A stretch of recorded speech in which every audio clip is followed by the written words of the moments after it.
Assalamualaikum warahmatullahi wabarakatuh.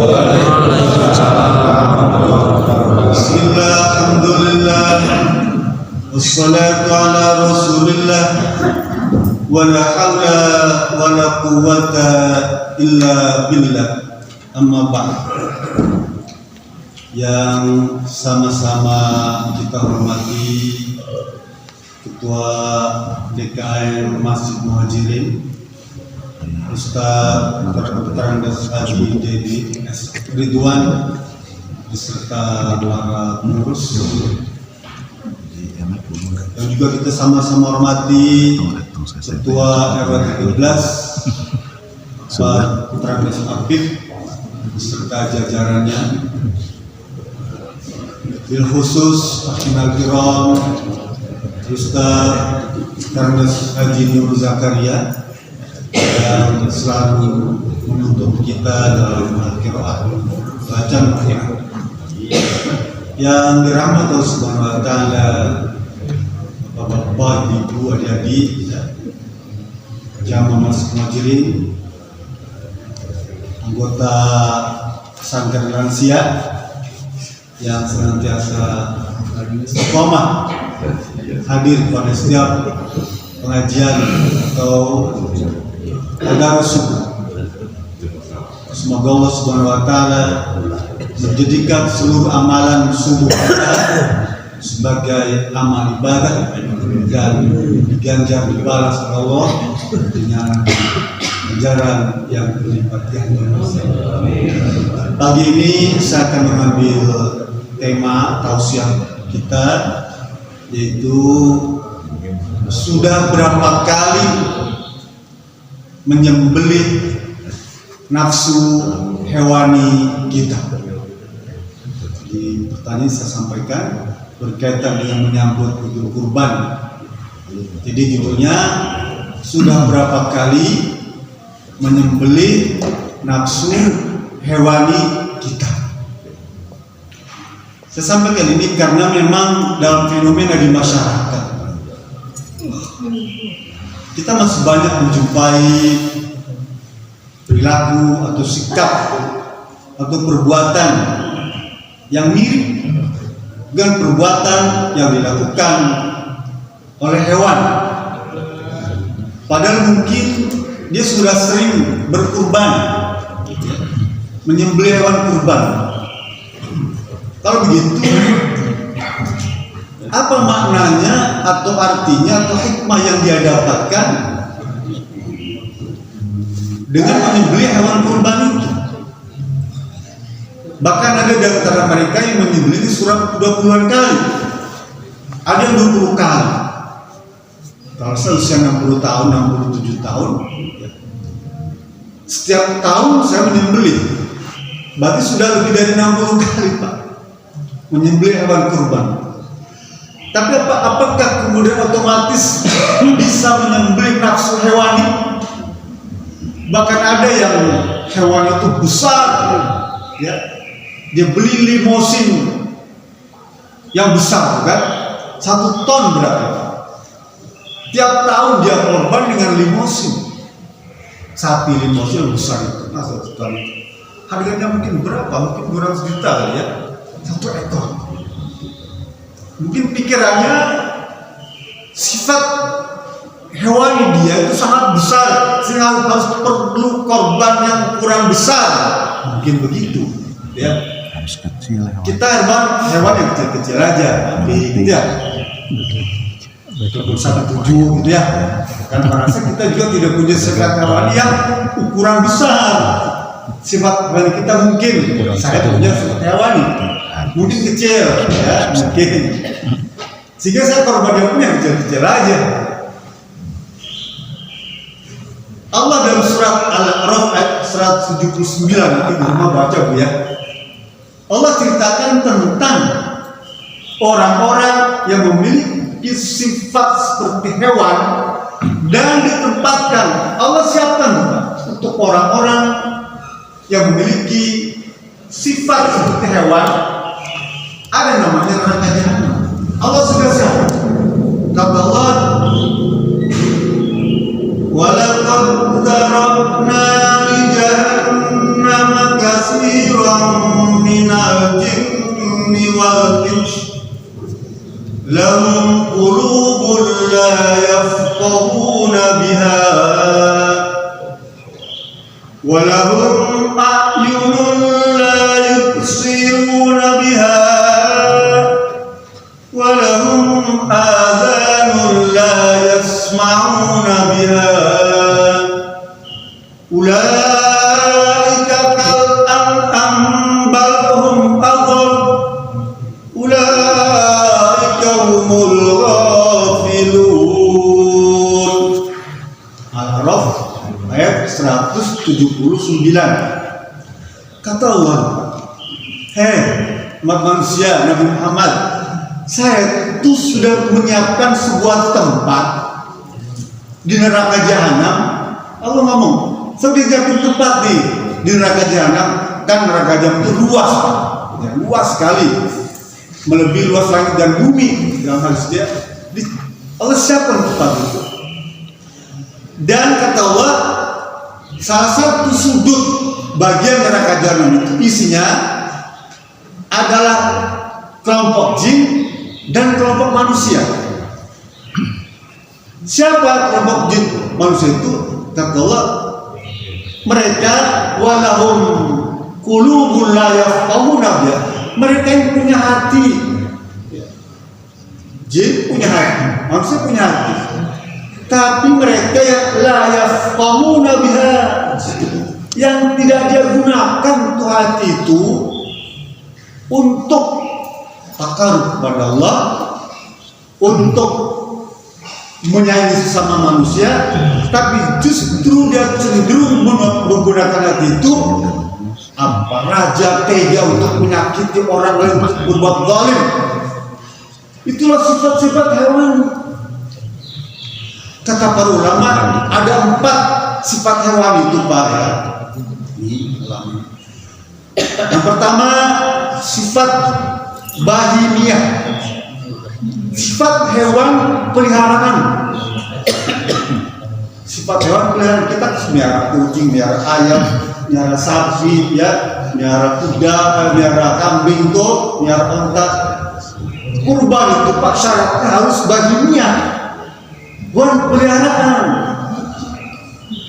Banteng itu jenis sapi jantan, tapi dia tidak sah untuk dijadikan kurban karena bukan hewan peliharaan. Sekalipun ada fatwa baru yang membolehkan, tapi itu banteng liar, Pak. Keledai itu hewan peliharaan, tapi dia tidak boleh dikurbankan.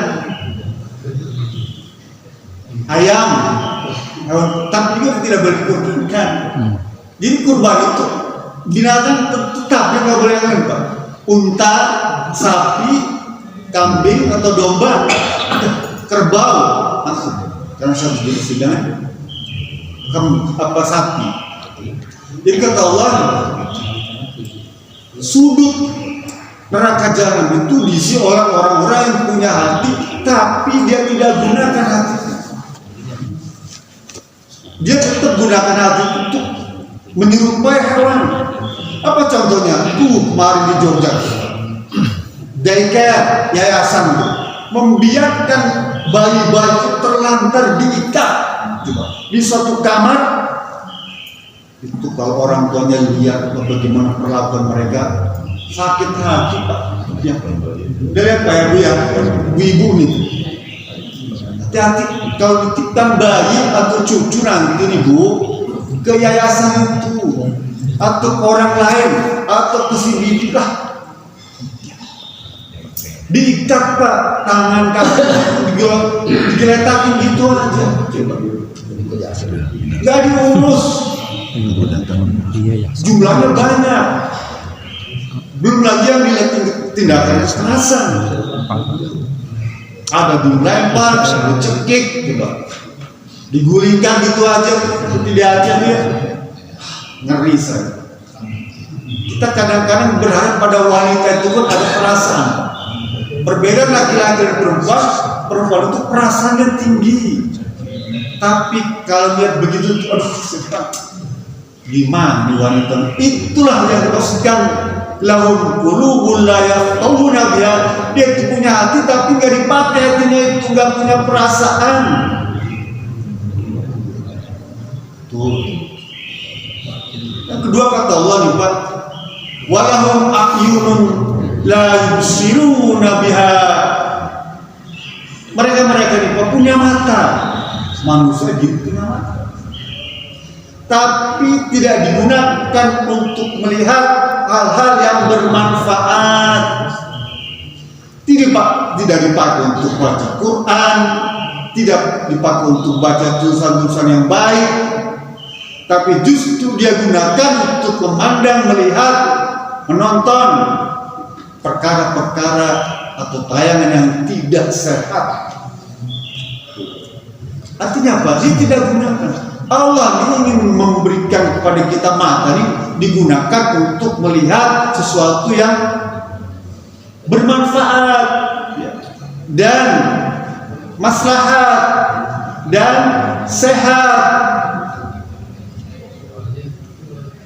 Tapi banyak kita begitu. Banyaklah saya sering ya sekarang gimana nggak terbawa bangun tidur Pak. Kita kan disuruh dibaca doa tuh ya.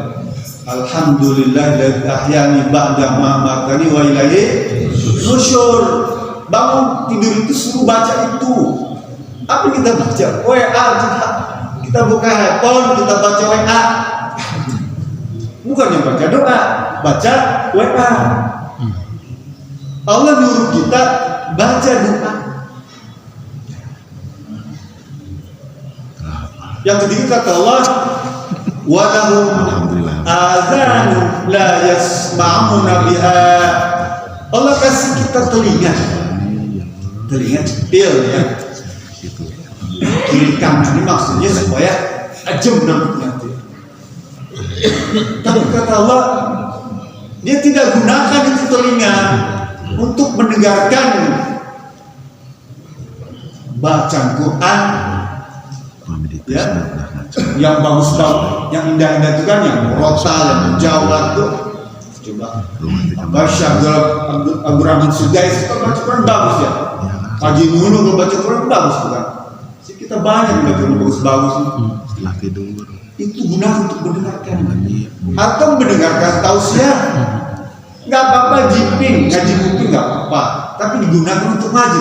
Masuk kanan keluar kiri nggak apa-apa. Karena mungkin baru tahap itu kita mengaji tuh, ngaji jiping. Pergi jauh-jauh ke sana, ke Dago, Dorutoh itu, ke Aljabar, jauh-jauh dia ngaji jiping. Kuping aja gitu, kan nggak apa-apa. Kuda yang datang ke kari itu sade, bener Pak, urusan pengaji dia datangnya aja ke masjid wajib udah bagus, udah dapat ganjaran. Saya bangga tuh Pak, datangnya juga alhamdulillah. Karena perkara hidayah itu Allah yang ngatur. Perkara hidayah itu Allah yang ngatur. Jangan segala kita ya. Bukan keturunan Nabi, anaknya Nabi Nuh. Tiap hari dinasihatin sama bapaknya tuh. Anda udah dapat hidayah. Ya. Istrinya Nabi Lot. Tuh, kurang gimana dulu sayangnya sama istrinya tuh. Tetap aja kalau hidayah nggak masuk, nggak akan nyangkut. Nabi Muhammad SAW kepada pamannya ya, Abi Thalib itu kurang gimana hebat Pak. Sampai menjelang wafatnya dia doakan, nggak dapat hidayah. Tapi Fir'aun sekalipun jahat itu, ya, istrinya Siti Asia orang yang beriman, wanita muslimah. Fir'aun. Jadi kita juga begitu. Kalau kita merasa maaf nih, saya kadang-kadang jahat juga. Tapi jangan sampai jahat seperti Fir'aun. Nggak apa-apa kayak Fir'aun juga. Siapa tuh istrinya baik. Jangan. Kita tetap baik, istri kita baik. Ya. Di Quran itu diceritakan ada yang anaknya bandel, bapaknya bagus, Nabi Nuh. Ada yang istrinya bandel, suaminya soleh, Nabi Lot. Ada yang suaminya bandel, istrinya soleh, Fir'aun. Ada yang suaminya bager, soleh, istrinya soleh, Nabi Ibrahim. Kira-kira ibu punya suami yang kasih apa, Bu?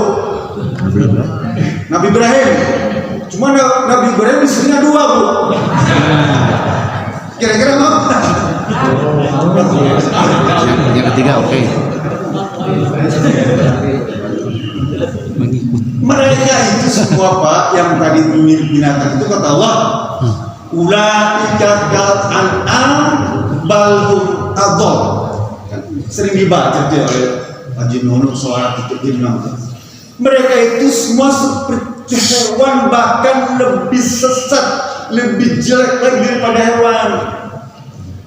Pak, kata Allah nih, Pak, dalam surat Hatim yang suka dibaca Haji Dadang, laqad khalaqnal insana fi ahsani taqwim.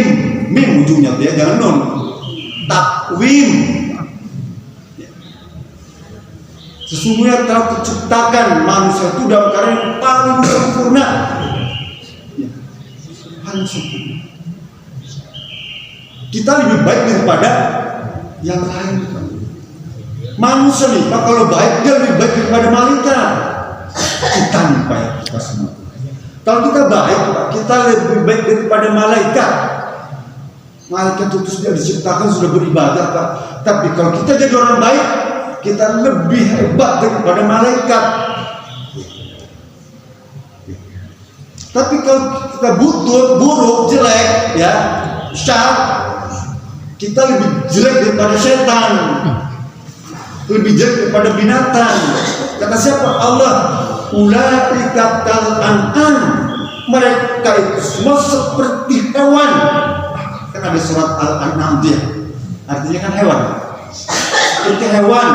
Bal hum adall. Bahkan dia lebih jelek lagi daripada hewan. Minum dulu. Penghuni neraka yang Allah ceritakan tadi, Pak, itu isinya jin dan manusia. Jadi kalau ada sekarang nih orang menggunakan jin atau berguru belajar daripada jin atau memanfaatkan jin, jadi temannya setan. Memang jin nih, Pak, Bu, yang masih kecil, masih baik, udah bisa nyari duit. Tuh kan, pinter jin nih, Pak. Tuyul contohnya ya. Tuyul itu masih kecil udah bisa nyari duit. Bayi itu kan. Cuma kadang-kadang saya bingung sama ternyata RW. Kalau saya punya apa pengadal tuyul, yang nyusuin siapa sih? Nyusuinnya susah, gitu ya. Kalau yang bisa ngerentalin, kata tuyul, saya ngerentalin. Lamonnya nyewa. Pakai susu dan kawan coba ya.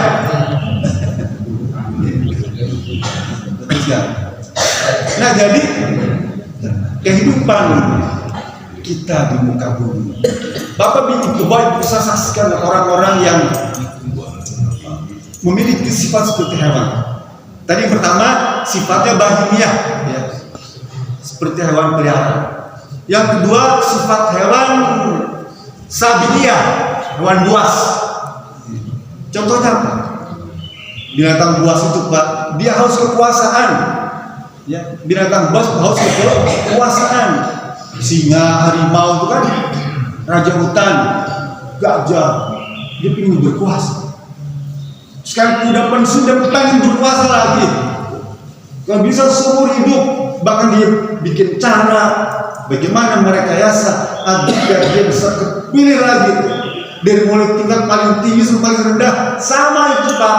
Nafsunya nafsu hewan sabiiyah, nafsu hewan buas.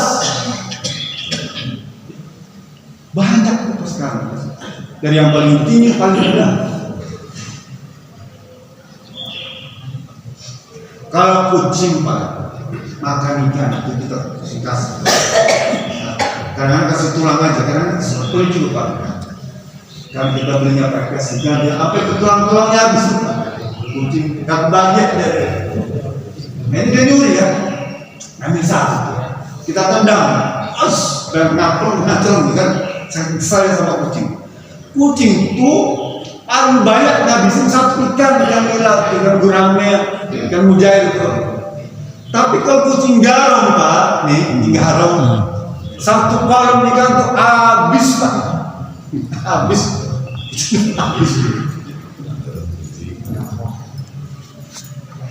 Kalau lintah, Bapak pernah dengar lintah? Kalau Bapak ke Walungan, ke Empang dia, kalau Bapak punya luka, ke borok, tapi gitu ya, dia nempel di situ, Pak, ada bau darah. Dia gigit tuh, ya, kaki kita, betis kita lintah tuh. Dia makan darah kita, kan dia berdarah. Darah. Makanya salah satu obat paling hebat, bahan bakunya lintah. Dia bisa kayak misalnya penyumbatan pada jantung, obatnya takdirudin namanya. Nempel tuh. Paling banyak dia ngambil 3 cc Pak. Paling banyak udah jendol, sudah ada jempolnya, nggak bentang di butis. Tapi kalau minta darah, bukannya darah Bapak disedot semuanya, rumah, mobil, sawah, motor habis tuh minta darah. Ya. Sekarang nih Pak, dulu aku belajar yang bisa cair itu cuma es batu, lilin, mentega, coklat lah ya, coklat bisa cair kan ya. Sekarang Pak, KTP, sertifikat BPKB bisa cair. Ke Bank Emok, koperasi, cair Pak, habis tuh minta darah. Ya. Hati-hati nih Bu ya, kadang-kadang kita nggak kelihatan, gampang KTP pakai buat pinjol lah, cair dia langsung 5 juta mah cepet pakai pinjol. Pas 10 pinjol 50 juta, gampang. Buaya itu buntutnya di belakang, dia paling punya pasangan 1 atau 2, tapi turunnya banyak. Kalau buaya darat itu buntutnya di depan. Itu satu kelas, satu kampus habis sama dia Pak. Habis satu sekolah tuh, bintang-bintang sekolah tuh, kembang kampus habis. Yang gak dimakan cuma kembang api aja kan. Cuma kadang-kadang anehnya si perempuan juga ikutan juga, ke bawah juga, ke bawah sifat setan.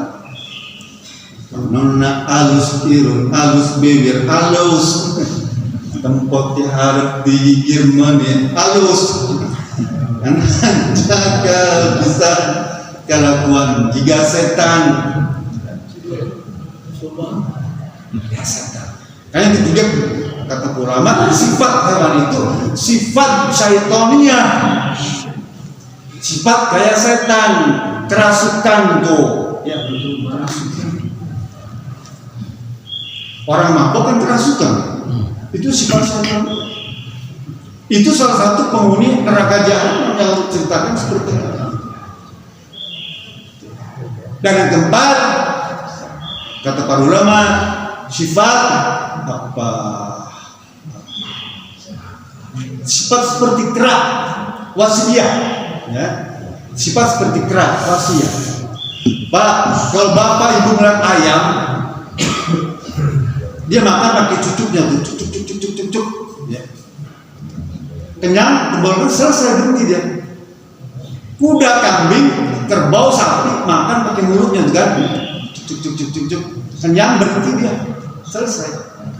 Kalau kera makan pakai tangan ya. Di antara hewan yang makan pakai tangan karena mirip manusia, sehingga dulu apa? Siapa tuh yang teori? Yang monyet itu asal dulu dari manusia, manusia itu turun monyet ya. Darwin. Karena monyet itu makannya pakai tangan, tangan kanan, tangan kiri, kenyang besar, taruh lagi, taruh di ketek, di paha tuh, sebelum pulang ke rumah, bawa semua Pak, taruh lagi, balik lagi tuh. Itu kata Darwin dia tuh mirip manusia. Jadi kalau manusia serakah kayak gitu dia seperti monyet. Nah monyet ini juga jadi hewan yang Allah kutuk pada manusia di Israel itu, menghinakan orang-orang hambanya dari bangsa apa aja. Nama suku itu Sakofa itu artinya sebetulnya kebudayaan, budaya Sakofa atau kelompok bangsa, suku di masyarakat.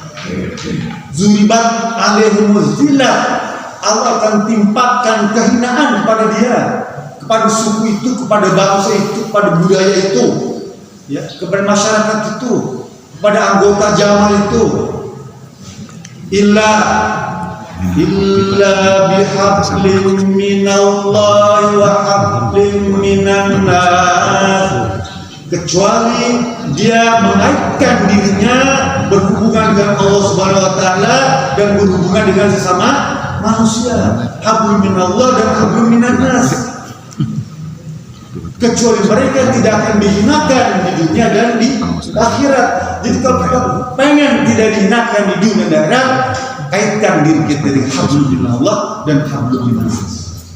Hablum minallah Bapak sudah banyak, sholat, puasa, zakat, haji segala dia, baca Quran, ngaji, semua hablum minallah.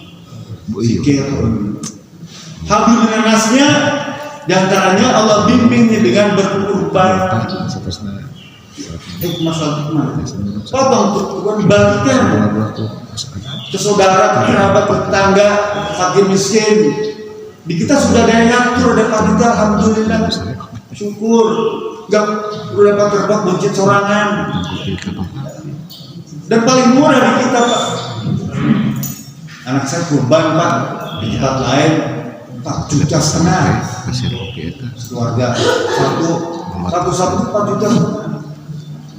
Sebelum kan nggak pernah mewajibkan sana gajian tiga 15 juta.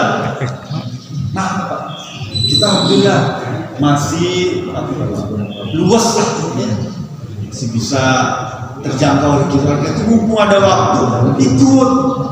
Gak berangkat hablum minan nas, bagikan tuh. Kata Syekh Mutawal Sya'rawi, Pak, nih, kalau kita membagikan kurban, ucapkan terima kasih banyak, selamat datang menjadi korban, terima kasih banyak atas bantuanmu membekali saya untuk menuju akhirat. Paham ya? Kan kita memberikan ke fakir miskin, ke saudara, Pak, itu kan dia membawa bekal kita untuk akhirat. Bekal kita di akhirat. Jangan berpikiran begini, lamun kita meninggal, rumah mewah gak akan kita bawa, mobil bagus gak akan kita bawa, istri cantik gak akan kita bawa, deposito banyak gak akan kita bawa. Yang kita bawa cuma utang. Makanya banyak berutang kan. Jangan punya pikiran begitu. Ayo utang kemana-mana. Sampaikan. Assalamualaikum warahmatullahi wabarakatuh.